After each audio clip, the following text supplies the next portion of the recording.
Hello, and welcome to Scott's Odyssey.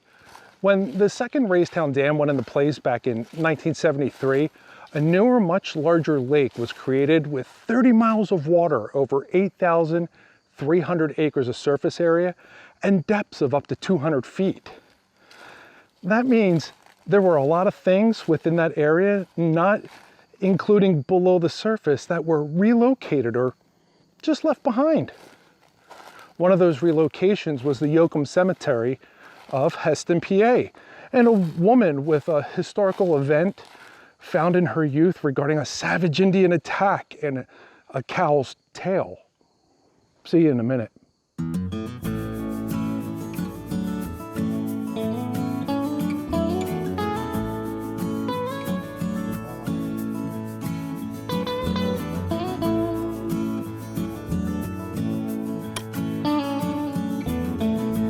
Welcome back. If you've watched my videos before, thank you for your patronage, and if you're new to Scott's Odyssey, welcome aboard. For those of you whom have been with the channel since the beginning, and those of you whom have gone back to where this channel started, you'll probably already know the woman of whom I was referencing. But fear not, if you don't know who I'm talking about, we'll be getting to her in all due time. You see, we are making our way to the Yocum Cemetery, which existed in the Raystown Creek portion of Heston, PA, and is not often referenced or spoken about. Heck, I'd even say most people don't even know that it exists. And for the most part, the fact that it is not underwater, even after being relocated, is rather amazing. So Leslie and I are walking along this trail. As you can see by the sunlight behind me, it's kind of late in the day. It was a little more difficult getting on the property than I thought it would be, and then I think it should be, because there is a cemetery on this property, regardless of whether or not there's a campground close by. That they don't seem to exactly know that there's a cemetery here, which is really cool. That's extra special. Hey, that's a breeze. Yeah. So, it is a mushroom. We're going to look at a mushroom. All right, so if you know what the mushroom is, tell us what the mushroom is. It's a big one. We got a lot of them. They're everywhere. I mean, they're literally everywhere around here. This guy, he's just huge. Very meaty. Ooh, we even got some special yellow ones coming up. So behind us is a path. This is a specific trail that I believe is only for the family of the Yocum Cemetery to come out and take care of it. Down on my right hand side is Raystown Lake, and well, everything else is really steep hills.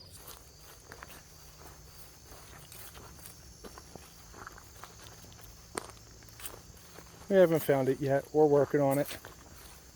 We'll get there. We just have an idea of where it's at, not the exact location.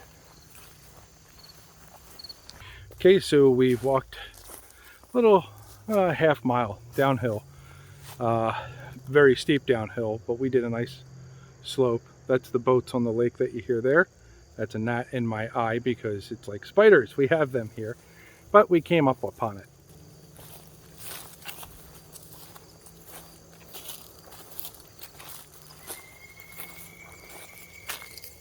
That's the sound of a pileated woodpecker, which were endangered almost to extinction in Pennsylvania. Now they're everywhere. It's the woody woodpecker, the really, really big guys. And here we are.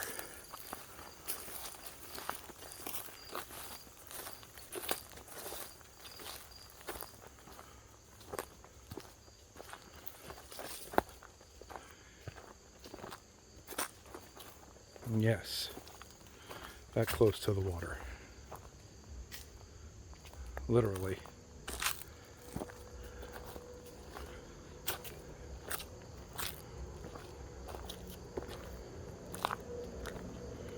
Hey everybody.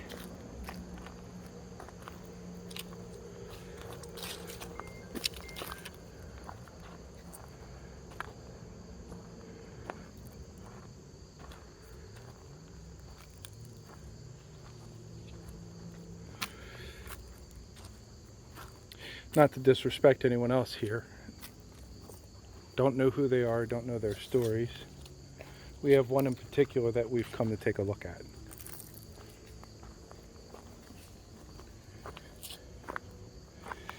And it's this one, right here.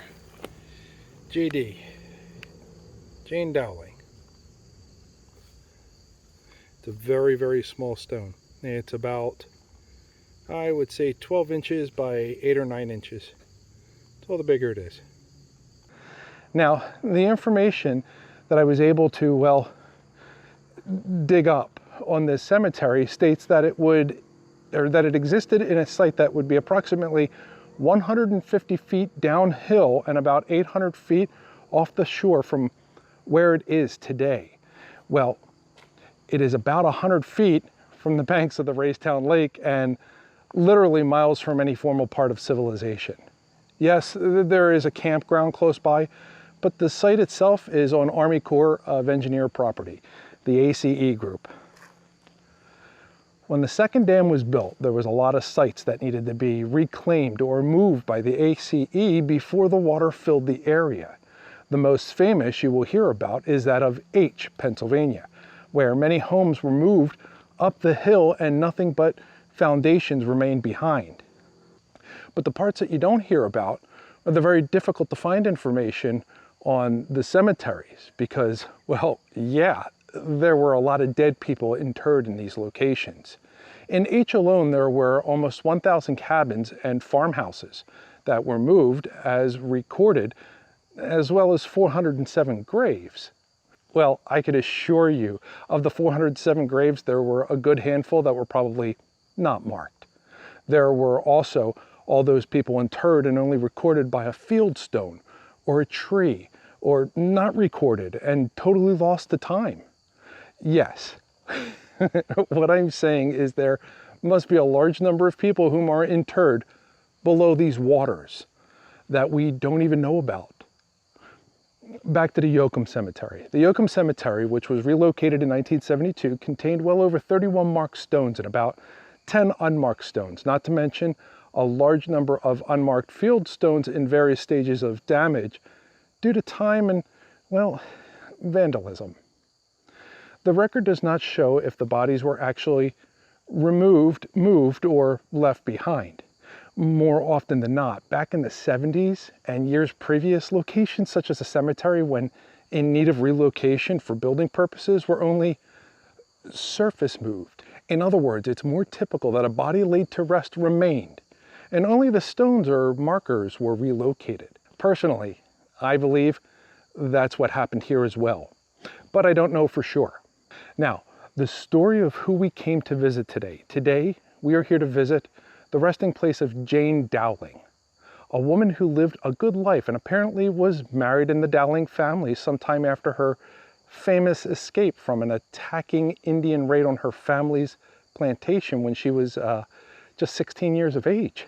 Her father was Bartholomew Maguire, who owned the plantation known as the Maguire Fields, out by what is now the Rothrock State Forest. When Jane was 16 and her name was Jane Maguire, she was living through a spectacular time of change in the New World. You see, her parents had purchased this land and moved in back in 1773, just 10 years after the 7 Years' War, with the natives who had felt they got the short end of the stick. The current year was 1777, and we were just 2 years into the Revolutionary War, which would not see an end for another 6 years. When taught history, you're often given key dates and years, like 1776, the year we declared our independence from England, but people just skip around the fact that the war actually started in 1775 on April 19th, and it didn't end until September 3rd of 1783, not to mention that we did not officially form a country until 1787. But just in the years of the war, 1775 to 1783, there were a lot of people who were not directly involved in the battle between the colonies and the British. They just lived here. There were some people who were just trying to get by on their newfound land and be left alone. The Maguires were one of those families. Unfortunately, the price of war often incurs a lot of terror and attacks that go after people who do not directly participate. To be more specific, in 1777, the Indian depredations were in play. You see, because the natives were unhappy with the deal that was struck to purchase the land in this area, there was a lot of hostility and situations where braves took advantage of the white man's war and injected their own hostilities. The Indian depredation was a time where not all, but many of the Indians would just come out and inflict absolute cruelty on any whites they could find. It was so bad that it was far worse than anything that had been seen a decade previous, when there was an actual war that included the Indians, that being the 7 Years' War. And in one of these countless attacks was found the Maguire Massacre of June 18th, 1777. Again, this was not the only one that happened, but this one included Jane Maguire. So for the story, jump up here and watch the very first video of Scott's Odyssey. Yes, it's a garbage recording compared to where we are now, but it was my very first video, and nobody, including myself, had any idea of how it would actually turn out. Nature blessed that video with some well-placed spiders and thunder strikes, but for now, I'm going to brief you on what actually took place. The day was June 19th, one day after the Braves came through burning the Maguire and Donnelly plantations. Bartholomew, his daughter Jane, Felix Donnelly, and his son Francis packed up all their remaining belongings and their cattle to move it all into Fort Standing Stone, just 12 miles down the Juniata River on a single horse trail. While moving, and just barely a quarter mile along the path, the Maguires and the Donnellys were attacked by a band of braves. 16-year-old Jane was the head of their train and was the first to get jumped. When the Indians grabbed Jane, other braves jumped out and began shooting at the group. Francis Donnelly, the son of Felix, took the first bullet and fell limp as his father caught his lifeless body and held it on the horse. Bartholomew Maguire quickly rode up to assist him. Both Felix Donnelly and Bartholomew Maguire held the lifeless body of Francis on the horse in order to stop the Indians from being able to scalp the boy's body. Another bullet whizzed by and took off Bartholomew's ear. This had dazed Bartholomew, and he leaned forward over his horse, which began a gallop past his daughter Jane. The next bullet took Felix Donnelly, who fell down to the ground with the body of his dead son. As Bartholomew and his horse galloped past Jane, Bartholomew watched the Indians initiate the scalping of both Felix and Francis, and the grappling of his daughter Jane. Before they could scalp Jane, he saw her wriggle out of her torn dress, trying to grab anything in order to get away.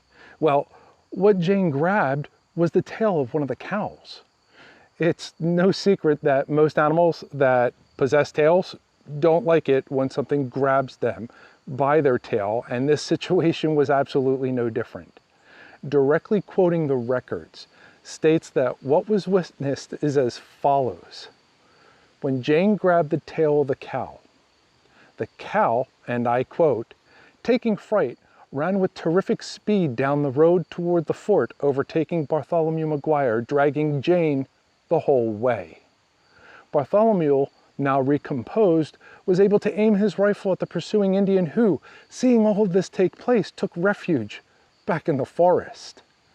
So, on that day, Jane and her father were both saved from further harm and had the opportunity to live another day and see the birth of a new country, all because she grabbed her cow's tail and, in a crazy series of events, was pulled to safety. Jane later married, and we don't have a record beyond her name changing from Jane Maguire to Jane Dowling. There's no records of which Dowling she married or if she had any children. What we do have record of is that she died sometime in the year 1839, making her the oldest marked stone in the Yocum cemetery. Such an important story and tribute to the people who just were trying to live their lives and make their way in the new world.